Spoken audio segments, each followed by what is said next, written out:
ప్రభునందు ప్రియులారా, ప్రభునామమున మీకు వందనములు. ఈరోజు దేవుని యొక్క వాక్య ధ్యానము ఫిలిప్పీలకు రాసిన పత్రిక 4వ అధ్యాయం 13వ వచనము. నన్ను బలపరచువాని యందే నేను సమస్తమును చేయగలను. దేవుడి ఈ మాటలు దీవించి ఆశీర్వదించునుగాక. గమనించండి ప్రియులారా, పౌలు గారు తన ఆత్మీయ రహస్యాన్ని ఇక్కడ మనకు తెలియజేస్తూ ఉన్నాడు. తన దైవ కార్యాలకు బలము ఆయనను బలపరిచే యేసే అని ఆయన స్పష్టపరుస్తూ ఉన్నాడు.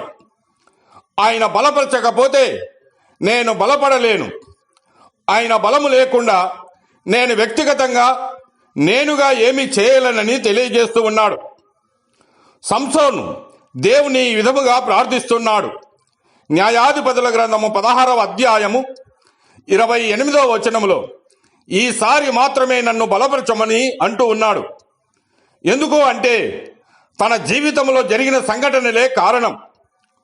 సంసోనును దేవుడు బలపరచగా మహాబలవంతుడైనాడు. దేవుని బలము వలన తన బల కార్యములు జరిగించాడు.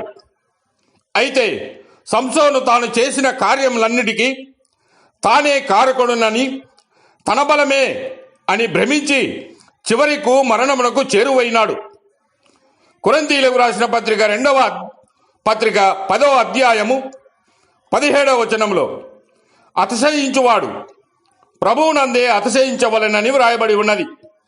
కనుక ప్రియులారా, నీ ద్వారా ఏదైనా కార్యము జరిగిందంటే అది దేవుని కృపను బట్టే స్తుతించాలి, ఆనందించాలి. గాని సంసోనులాగా అతిశయిస్తే ఒకానొక దినాన అపారముగా సిగ్గుపడతారు.